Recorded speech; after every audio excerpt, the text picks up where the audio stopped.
জাদু এই শব্দটির সাথে ভীতিকর এক কল্পনা জড়ানো। আরবের প্রাচীন মরুভূমিতে এক সময় এমন এক নারী ছিলেন যিনি তার জাদু দিয়ে গোটা শহরকে আতঙ্কে রাখতেন। কিন্তু একদিন তিনি মুখোমুখি হলেন এমন একজনের, যিনি ছিলেন মানবজাতির শ্রেষ্ঠ শিক্ষক হযরত মুহাম্মদ সাল্লাল্লাহু আলাইহি সাল্লাম। এই সত্য ঘটনাটি কেবল এক জাদুকর নারীর পরিণতি নয়, বরং এটি এক নারীর হৃদয় বদলের গল্প, এক অহংকার থেকে ঈমানের দিকে ফিরে আসার এক আশ্চর্য সফর। এই সম্পর্কে আলোচনা করা হবে জীবন মৃত্যু এই পর্বে। জীবন মৃত্যু চ্যানেলে আপনি নতুন হলে অনুরোধ করব সাবস্ক্রাইব করে বেল আইকনটি ক্লিক করুন।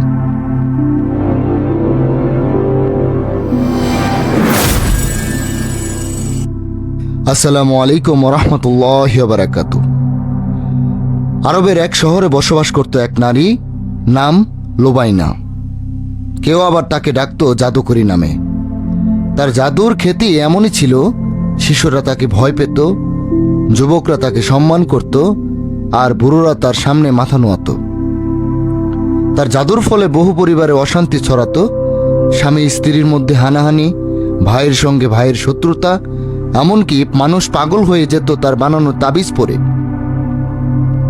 এই লুবাইনা একদিন শুনল মক্কার এক তরুণ, নাম তার মুহাম্মদ সাল্লাল্লাহু আলাইহি সাল্লাম, তিনি নিজেকে নবী দাবি করছেন, তিনি আল্লাহর একত্বে দাওয়াত দিচ্ছেন এবং স্পষ্টভাবে জাদু ও শিরককে হারাম ঘোষণা করছেন।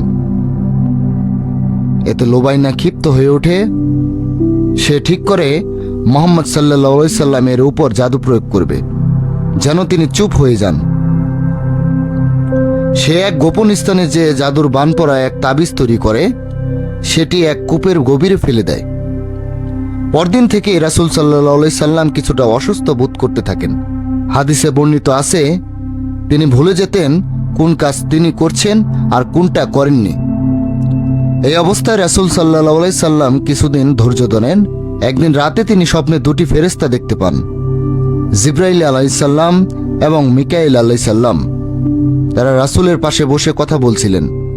এক ফেরেশতা অন্যকে জিজ্ঞেস করলেন, এই মানুষটির কি হয়েছে? একজন বললেন, একে জাদু করা হয়েছে। কে করেছে?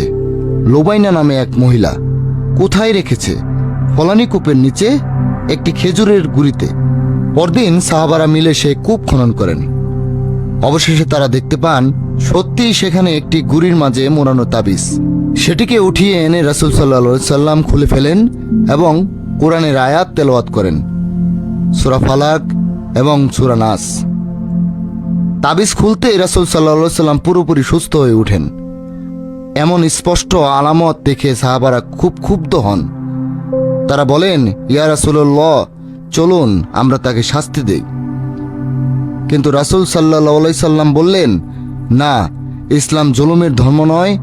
আমি চাই না কাউকে আঘাত করা হোক, যদি সে আল্লাহর পথে ফিরে আসে। এইদিকে লুবাইনা তার বানানো জাদু ব্যর্থ হতে দেখে বিস্ময়ে হতবাক।